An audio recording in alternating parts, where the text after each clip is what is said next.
Designcast Podcast, the podcast for design and STEAM educators. Hello and welcome to Designcast, a podcast where I interview a wide range of excellent guests in design and STEAM education to get their unique perspectives. My name is Jason Reagan, and I use my 20 plus years of experience as a design educator to dig deep into complex issues. This podcast has one simple mission: to create a community of people around the world that are interested in design and STEAM education. Each episode, I chat with guests from all corners of the design world, from classroom teachers to authors and even to educational consultants. We discuss a wide range of topics that we feel are relevant today. I do want to ask you that if you're enjoying this podcast, please leave a review, rate, subscribe, share, or download from your favorite podcasting app. This helps the podcast get discovered by listeners that might not find it otherwise. Also, it helps me to continually define the direction of future guests and episodes. Feel free to drop by my website, www.jasonreagan.ga, to leave me a comment or to sign up to be considered as a future guest on future episodes. Also, don't forget to stop by Anchor and leave me a voice clip that could even end up in an upcoming show. Thanks for listening, so let's get to it.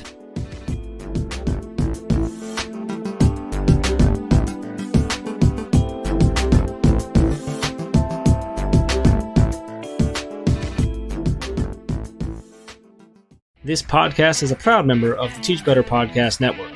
Better today, better tomorrow, and the podcast to get you there. Explore more podcasts at www.teachbetterpodcastnetwork.com. Now let's get on to the episode.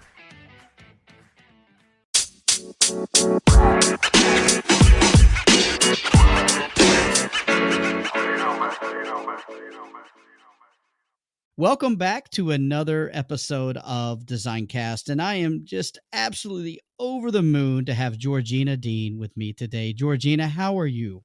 Oh, I am super excited to be here. I have been listening to Designcast for so long, in absolute awe of your epic lineup constantly. So thank you for having me. It's so nice to be here. Well, you certainly are among those superstars. So thank you so much for agreeing to speak with me today. And so, Georgina, there's probably maybe one person listening who does not know who you are. Most people will definitely know who you are. But do you mind sort of introducing yourself and talking a little bit about your journey into becoming involved in education?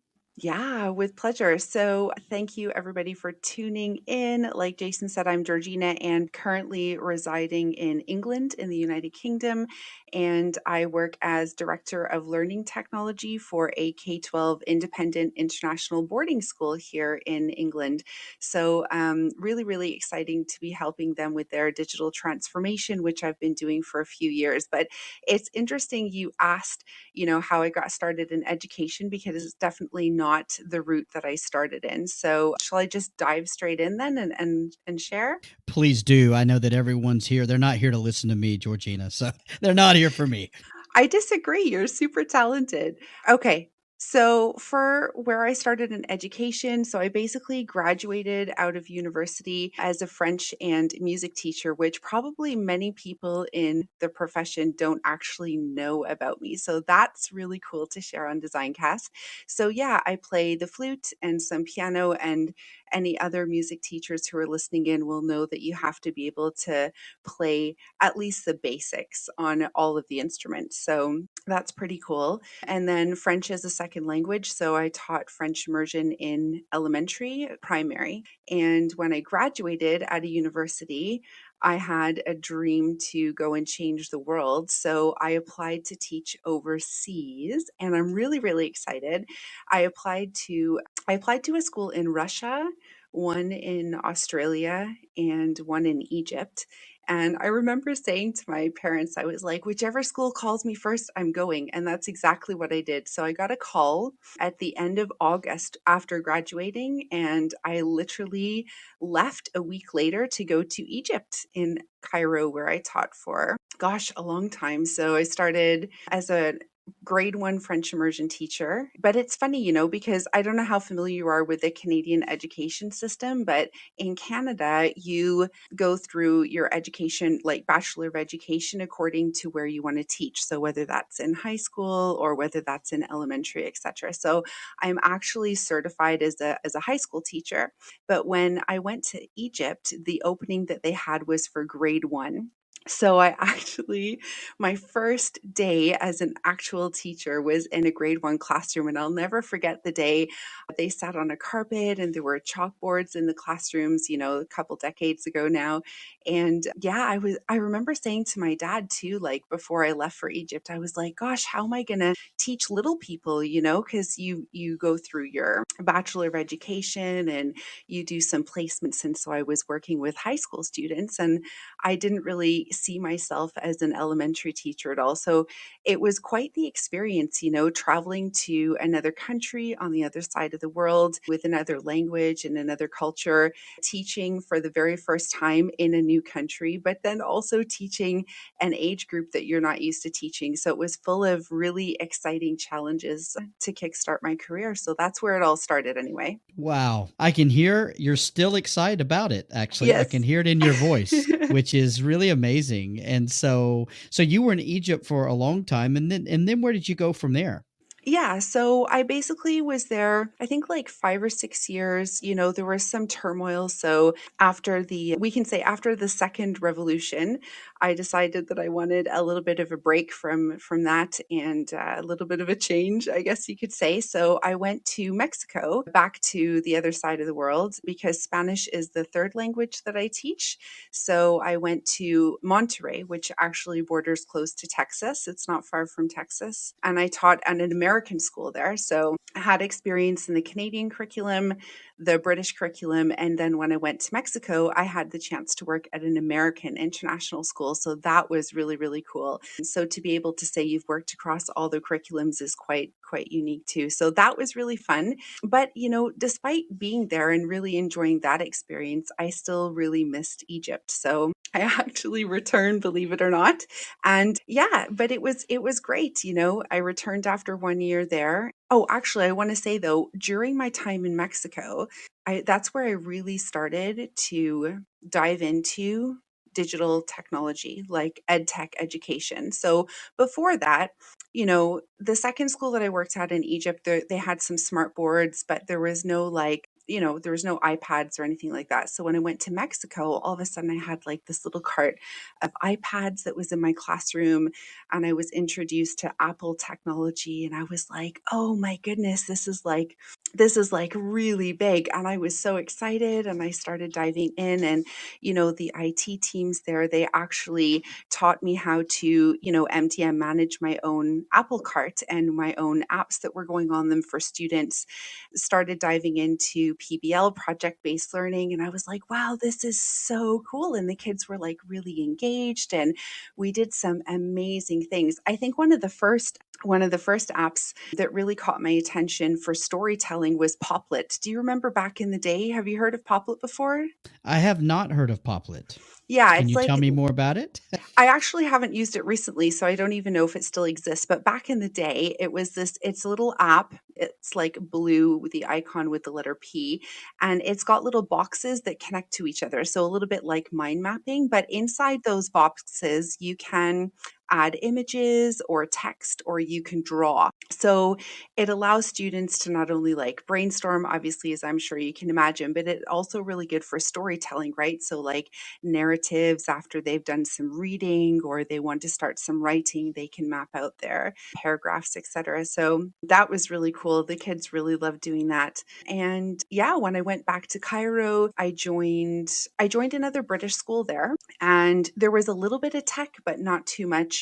And I started to, share. I started to plant some seeds along the way. Hey guys, we can use this, we can do this. Joined a digital leaders team over there, and then I started leading in this area. So then I started to suggest different ways that we can help improve teaching and learning by actually supporting EdTech integration. And then Google released the beta for classrooms. Again, back in the day, that's a while ago now.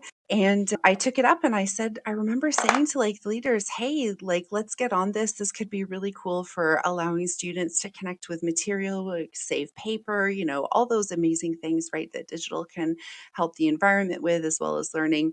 So we did that. So we started with Google Classrooms, and then it just took off from there. So that was my first cloud migration that I supported the school with from Microsoft into Google, and started going into classrooms and supporting teachers. And this was before, like, the Google certified coach or any other instructional coaching became available. And they're not always at the forefront, at least in the African countries, I would say. Oh, maybe not in your area either, right? It's been an interesting journey. I would say that I'm very self-taught. So like pick up from other people sharing with me, go through courses. I did my first Google admin course actually was through Coursera. So that was also some years ago now, but it was really good because it really helps you. That Coursera course actually is really helpful for those who are just beginning in education technology and are interested to look into more behind the scenes.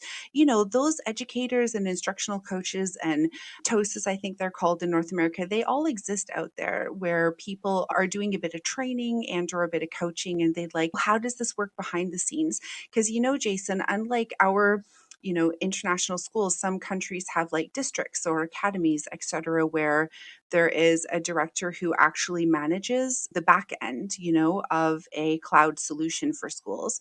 So it's very interesting. And a lot of people are curious, how does it work? And how can you, add an add-on in the console and different things like that, whether you're working with Microsoft Teams or Google, etc. So anyway, I could talk to you for hours. I don't know where you'd like to, whenever you'd like to move on to something else. But yeah, I'd say that Mexico is definitely where I started my passion for ed tech. And then when I returned to Egypt, it just grew really rapidly from there. After some more years in Egypt, we then moved to Jordan, which is also a country in the Middle East. And I worked as director of learning technology there for a few years. Again, that was my second school's digital transformation. And then now I'm back in England, in the UK, where I'm going to be helping my third school with their digital transformation. So, yeah. Continuing to pay it forward. That's fantastic. So actually, it was great to hear that, because you've segued into my next kind of question, which is when I look at your Twitter handle or anything, you have an alphabet soup which follows behind your name. You have so many accolades and things that you've done, which is just so impressive. And so can you just let me in a little bit on what kind of projects you're doing and are really excited about? Yeah, sure. Absolutely. For those who are listening in and that know me, know that I'm not like a massive fan of badges and all this sorts of things, although they work really well. So I'm definitely not downplaying them, and students love them too, etc. But for myself, I'm really focused on achieving things that are going to help me drive my learning forward as an ed tech leader, I guess you could say. So whatever skills that I can pick up is really important for me. So there are a couple of programs that stood out. I recently just got certified as an ISTE certified educator. So shout out to ISTE. I don't know if you're familiar with that program or not, Oh, Jason, yeah. or yeah. Okay. Absolutely. Yeah. Great job, Georgina. Congratulations. Thank you. Because No, I know that's a lot of heavy lifting. yeah, I was just going to say, like, so, not to scare people, because I think it's an amazing opportunity to learn and grow and develop skills and grow your professional learning network. It's just incredible, but it does take a lot of work. So I think it's about 10 to 11 months total. You start with some in-person learning, then there's asynchronous online modules. And then after that, you basically have 6 to, I think it's 8 months or a little bit longer to do your portfolio. And you literally build portfolio evidence towards a variety of different criteria that show your understanding of the importance of education technology as a driving force in education that supports pedagogy in a meaningful way, right? And I think that's really, really important. I think sometimes that gets lost along the way, especially since we rapidly had to move through COVID. And then your portfolio goes through submission, and then here we are. So it's a great way to celebrate also your milestones, your learning as you go through the program. And I think as we work through the portfolio process, I think also you get to see like where are your strengths, where are your challenges, and it allows you to grow grow at the same time. So celebration, growing, all of that good stuff is in there. So ISTE's a really great one that I just completed a few months ago. And as I'm sure you already know, I'm a podcaster, and so I'm sure you're waiting for that one. So three CCs is the podcast that I was a part of with Shannon and Becky. So shout out to 3CCs. We finished that just before I moved actually over to England. So a couple of us were moving different countries and going into new roles. So we decided to take a break and see where else life will take us. But that also brings me to my next little tidbit. So I'm actually going to be starting a new podcast all by myself very soon. So I don't want to give too much away yet, but I thought that I would just share that with you in case anybody was listening. So stay tuned. That'll be coming out in the next month or two. Some really, I can't wait. Yeah, I'm so excited about that. I'm excited too. Yes, thank you. So stay tuned for that. So the podcast adventure continues, I guess you could say. And another project that I'm doing that I'm really, really excited about is actually a code breaker project. So I know you're also part of that community. So that's also really exciting. So I'm currently writing a book for the code breaker team. Yeah. And it's actually my very first book. So I'm really, really excited. Creativity has been a really big part of my journey the last, I would say, since I really got into education technology, because in order to unpack creative ways of using ed tech, you do need to get creative with that, right? It's not just about turn the power on and use it. How are you using it, and how can we, app smash different things, etc. So it really is a creative process. So as far as my digital transformation goes, that led really nicely. I've been very grateful to have some really amazing successes as a leader, as a director in the school, leading different teams of people, IT teams, digital leader teams of teachers, of students, team teaching, all kinds of stuff. And it's been, as I said, I'm really grateful that it's been successful. So I thought, why not share that journey and help others who are also along the same journey. So the book is all about creative leadership and ways that we can support organizational transformation, digital transformation, a little bit on instructional coaching in there, but mostly how can we be creative, keep relationships at the forefront. So I'm really excited. I'm hoping, I don't want to quote the exact date, obviously, because it also depends on editing and publishing, of course, but I hope to finish it before the end of 2021, and then hopefully, published in the next year or two. But don't quote me on any dates. It all depends on the process. Yeah. But I'm excited. It'll be my first book, and I just turned 40 actually. Congratulations. Yeah, well, thank you. Not Welcome. recently, welcome. Yeah. To the 40s. Welcome to the club. There you go. No, but I turned 46 months ago, and I said to myself, oh, what a great way to start your 40s with a book, right? So I thought that would be really cool. So I'm excited about that. And then there was the podcast, like I mentioned. And then I also do a lot of different audio spaces. So I don't know if you're interested to hear about that. Let me know. I am always interested. I mean, obviously, I'm a fan of the audio medium. I feel that it is incredibly versatile. It's great for people to listen to on the go. You can have it on when you're cutting onions or washing dishes, right, or, doing other things, making the bed. And I find that the dialogue is so rich. It brings me back to the days of radio, right? It brings me back to thinking about, I used to listen to radio plays even when we had television. I just love the mental images that came to mind as I listened to all these different sounds and people. So I am always on board to listen to some audio spaces. So take it away, Georgina. No, it's really cool. And I was actually, we connected before at my last job, and you shared about GoSynth at the Teach Meet in Jordan. And so I was I'd love, I definitely is. There's so many options, basically, is what I want to say for audio. So I was really grateful to learn about that one from yourself as well. And then the ones that I'm sort of, involved in and trying to build communities of connection and conversation in are Twitter Spaces is one. So actually today's Sunday. So we do a Sunday Sparks on a Sunday evening. So about 7 hours from now, every Sunday Which evening. I would love to hear, but it's 3 a.m. for me. So unfortunately, I'm going to have to listen later. Actually, it's one thing too, it's interesting we're talking about audio spaces now because each of them are very different. And I'm sure that many of your community that listen into your podcast already know about some of these spaces. But if you're new to audio spaces and you haven't been on Twitter spaces yet, it's a great way to connect. You'll see a little purple ring around your avatar and you can join or you can open one in and you can have like 10 people speaking at the same time. They've also opened new features where you can have co-hosts join in.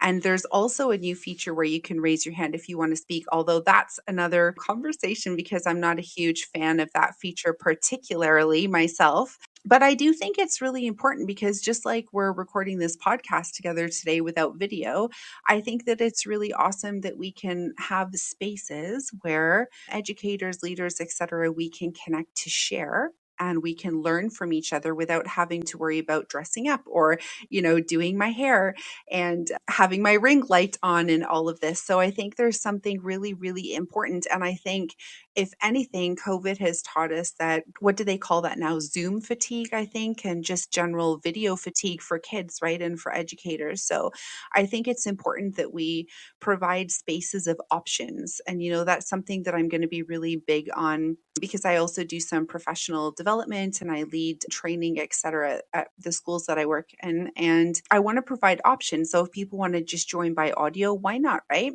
So Twitter Spaces is something really great where you can you can even open it up. So I'm thinking about having like short ones, maybe, 15, 20 minutes, during the week or once a month where teachers can just hop on and share, hey, I did this really cool thing in my class today.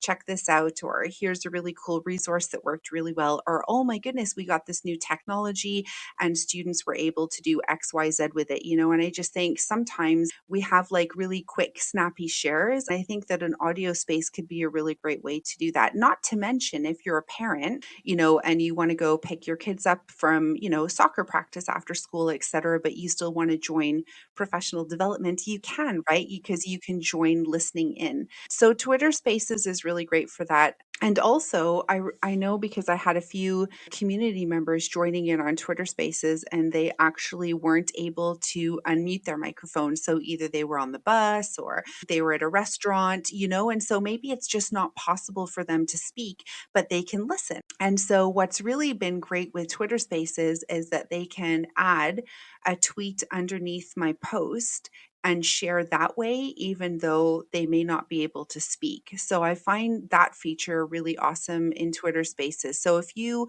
want to share, but you're not in a position to speak, you can still do it through the tweets. And then as one of the speakers in the Twitter space, you can actually pull that tweet into the top of the room so everybody can read what others would like to share as well. So it's really important for me because, 10 people means that not everybody can always speak at the same time, right? But at least people can add their voice by writing that way. So I thought that was really cool. And that allows you to share links and images and resources. So Sunday Sparks, though, just to bring it back to the event itself, is all about sparking. So I know, well, not all of them, obviously, but I know a lot of people host like different spaces and events between Monday and Friday during the week. And I just thought to myself, why aren't we like firing up the week ahead? So I thought to myself, let's kickstart Sunday Sparks where we can connect on a Sunday evening and get inspired, share what's sparking us for the week ahead so that we're fired up when we start work on a Monday morning. So it's been super successful. I know I finish Sunday Sparks and I'm always really inspired by what everybody else is doing from different parts of the world. So if you're, reading a book or you've listened to Design Cast and the wonderful Jason, then you can come and You're too share kind. about that. No, it's true. And some people, are going to be doing, events at conferences or they have just done one, or it could have been an audio space. So they come and they share that as well. So if you would like to just get fired up, maybe you're feeling tired heading into Monday, join Sunday Sparks on Twitter Spaces at Techy Leader EDU is my Twitter handle. So you'll find a purple ring and you can join. And we'd love to spark and connect together. So that's one space. And then the other space that I lead, which I'm really, really excited about also, is Breaker Space. So this is in Skilled Space, I think a partner for Synth, right, Jason? Yes. I love it. It's so much fun. I've just had struggles with time zones, but I will certainly work that out. No, No, you're good. Oh, it's interesting you said that because when I first was joining Twitter Spaces, which I'd love to share with the audience, because sometimes, you have this really great idea. You want to start a new project, you want to build your community, but you don't really, know when is a good time to have it. And you may think about your audience, obviously, because you may be planning your project, etc. But when I first started Twitter Spaces, I tried many different times. So being an early riser, I tried very early in my morning so I could catch like North America, which was in their evening. And then like your time zone, Jason, for example, would be the afternoon. And that was actually pretty popular. I got people from Vancouver in Western Canada, etc. So, and then I tried some in the afternoon, like a lunchtime audio space, I guess you could say, and then some evenings. So it really just depends. You got to find your own, you have to reach out to your community, see how and who you want to connect with, and find a time that works for you. But what's great about audio is just that, is that because it's audio and you don't have to worry about getting ready, you could literally open a space up anytime, right? And just connect and share and learn and chat. So that's been really great. But Skilled Space is really, really awesome. So just really quick shout out to the Swivel team, Sarah and Brian, who've just been doing absolutely phenomenal things in growing their communities with audio spaces and more. So obviously they have other products as well. But for Skilled Space in particular, what I really love in comparison to Twitter Spaces is that there's no like title underneath your avatar when you join. So everybody is the host, there's not one person that's the host, right? So it more feels like a community. And shout out to Sarah, it was her suggestion. She said, just leave your microphone open the very first time that I was in there, and I did. And I found as I'm going through the conversation that I feel more and more like I'm at a coffee shop. So that really appealed to me in Breaker Space, is that you feel like you can leave your microphone open. Everybody can talk whenever they want. There's no maximum number of speakers. When you join the space, your microphone is on. So obviously you can mute it when you join. But what's really great is that really warm closeness feeling, like it's not like you're at a conference and you're just listening to somebody or a panel speaking, right? You can actually join the conversation and you can feel like you're having coffee. You can interrupt each other. It's really, really cool. And what else is really cool is that, if one person has to go, it doesn't mean that the room That has the to close. conversation's over. That's right. Right? I love that So part. cool. Yeah. One day I had like an appointment and I had to scoot off, and I said, please keep this amazing conversation going. And they did. And I checked in with somebody after. They said they were still talking for like an hour after I left. Oh, And I was wow. How so exciting. excited, right? Yeah, Yes. exactly. Yes. So that's a really great feature for Skilled Space. And I call it Breaker Space because it is part of the Code Breaker community. Breaker, So sure. yeah. And we're just launching actually the fall term this Wednesday. So if you guys want to check awesome. that out, yeah. It's also while you're sleeping, Jason, so don't feel obligated. It's perfectly fine. Yeah, I'm going to find my tribe. Don't worry, my Skilled Space tribe. I want to join a couple of them in the morning. So if you do any afternoon ones though, like keep me posted, because I'd love to join early morning, over coffee. So yeah, so there's Skilled Space in there. And then I guess Clubhouse is the other one that's really popular for educators, right? Are you on Clubhouse, Jason? I have, yes, I dabble. It'll be interesting to know, or for you to know, maybe you already know this, but like in certain parts of the world, well, obviously, as an international education leader, that some applications are not available in certain parts of the world, right? So Clubhouse was one of those where I didn't have access to that when I was in Jordan.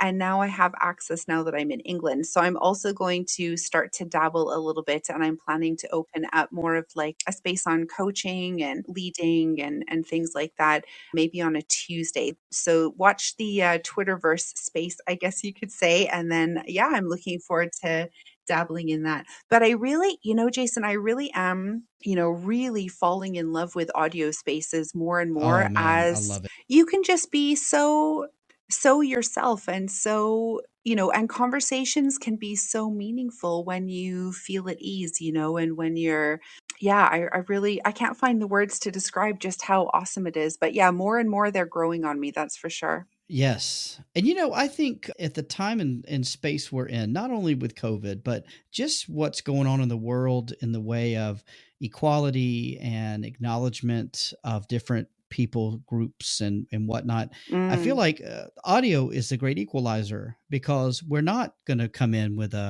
any suppositions, I guess you could yeah, say. And I find that with audio, it doesn't matter if I'm in my PJs or I'm in a shirt and tie, that I'm just being myself. It's a really, really authentic version of yourself, I feel, yeah, and very vulnerable in a sense, right? I mean, you're really, really there's not a way to really impress in a sense. I mean, yeah, you can have a great radio voice, but I mean, that's kind of it. And so there's one too, Georgina, that I've been wanting to try out, which because my podcast is hosted on Anchor, yeah. and which is owned by Spotify, and they have a new app called Green Room, which Oh, is very, very similar to like a Skilled Space slash Clubhouse. And what's okay. nice about it is you can record it and put it into the podcast. So you Oh, can actually fun. take the whole round table and then you can record it straight into Anchor. So if you already have a podcast, you could have like a quick chat with a whole host of people, like a question and answer session, and then it could Mm. go into the actual episode, which is really fun. So I'm anxious to try that out. I just haven't had the energy to do it right now. I That's because think you're I'm at doing COVID so fatigue. many no, you're doing so many awesome, epic things. That's why, and Oh, that's that's a very good kind. reason, Thank you. see?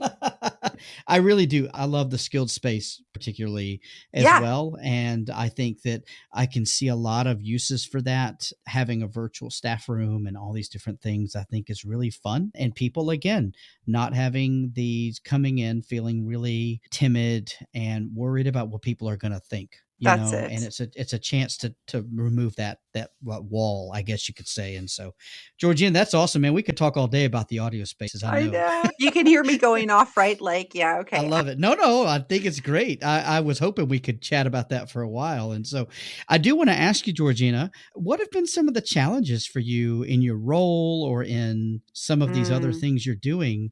I mean, right now there's lots of challenges for everyone, but what have been some of the challenges for you in a lot of the roles that you've held in your school? Yeah, this is a really great question. So, one of the biggest things I would say, which I thought was a Middle Eastern issue, but actually what I've learned recently is that it's actually possibly related to the pandemic, is devices. So we were really struggling, to acquire Chromebooks over in Jordan. And we thought that that was because of, just getting things through the borders in the Middle East and taxes, et cetera. But actually, I've now relocated to England and it's a similar issue, device shortages. I don't know if you've experienced that also in your part of the world, Jason, but it's difficult to find devices. Some companies have, some don't. I think the turnaround time for production is slower because of the COVID pandemic, yeah? Mm. Yeah, we have some issues, but it's usually due to we have no issues with certain devices and much more issues with other kinds of devices. So I think it's more of an industrial Yeah. power play as opposed to we can get things, but it does sometimes take longer or cost a lot more money. But I'm in Korea where it's pretty easy to get pretty much anything. Living in China was not. There were definitely things we were missing. So that was I understand. I've been there too. And a lot of people listening are in the same boat. They would have trouble getting certain kinds of equipment or tools. Yeah, that's it. So you just, it, I don't want to say forces, but it kind of like Mm. enables us to grow more, adaptability, be more Hmm. flexible, be more resourceful and innovative in the way we're using what we have access to. A little bit like STEM, which is not my forte of expertise, as I shared with you earlier, but a little bit with like STEM or STEAM, where you have to work with what you have, right? And what can you create with certain Absolutely. different resources. So I Mm. sometimes think that it does, at least an analogy to organizational transformation as well. Sometimes it's not possible either for budget reasons or country Mm. access or whatever the reason is. You can't always acquire what you need. So, what are we going to do to really reimagine and be innovative with what we Mm. can accomplish with what we actually have access to? So, Georgina, just shifting gears a little bit here. I always ask the guest on this podcast because I have a good read shelf that I love to put books on. And so, if you had to tell everyone one book to drop everything and read right now, what would it be? It is a really good question. So I have a lot. I had to scroll to get ready for this question, just so everybody knows. But I am going to go with James Clear, Atomic Habits. I think it's really, really, really amazing for people who want to start to find balance and pick up some good habits to develop some routines. And I think that could be really good for back to school and also just rebalancing after the pandemic. So if you're interested to find out how to build good habits, it's really good. I've actually recommended that book to others that have benefited from it too. Have you read it yet? No, but I'm adding it to my list. So it will Yay, be there up you there go. for, yeah, thank you so much. And I've learned so many great books through this podcast. So that's the reason I always ask is it's like, you know what? It's good to get because there's just too many things out there, right? You have to find a way to kind of focus it a little I bit. So know, and I it couldn't just, decide either. So I get it. There's so much content that's really good quality. So yeah. there's a lot of great content out there. And so Georgina, thank you so much again. This has been just an absolute blast. I've been so humbled to have a chance to spend this much time with you. And so I just want to ask you, if people want to get in touch with you or to find out about the great work you're doing, what's the best way to do that? Thank you for having me. No, it's really an honor for me to get a chance to chat with you and to learn more about amazing projects you're doing too. So thank you for your time. If anybody wants to connect with me, definitely Twitter is a really good place for professional connections at Techy Leader EDU. I'm also on LinkedIn fairly regularly, so you're welcome to connect with me there at Georgina Dean, and also on Instagram at Redefine Ed.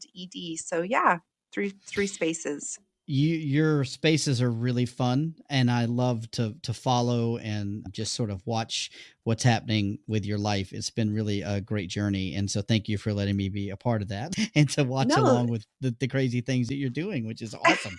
I was just going to say it's just so great too to like celebrate your podcast. Like I know when you share out on Twitter, it's Mm. so lovely to see how far your podcast is reaching to like all the different countries around the world. So, you celebrated me a lot today and you celebrate everyone that joins your episode, but I want to take a second to celebrate Oh, you because yeah, I think you providing a space for people to share their stories, also their expertise, allows others to connect with each other and allows us to make the world a smaller place, I guess is what I want to say. And I think mm.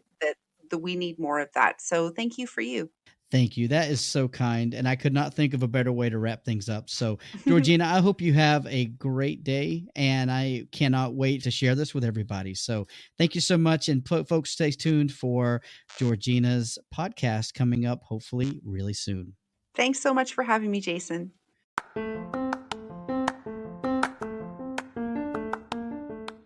I hope you enjoyed that episode of Designcast. I'm Jason, your host, and I produced and created this podcast. If you have any input, I would love to hear from you, and I look forward to seeing you again really soon.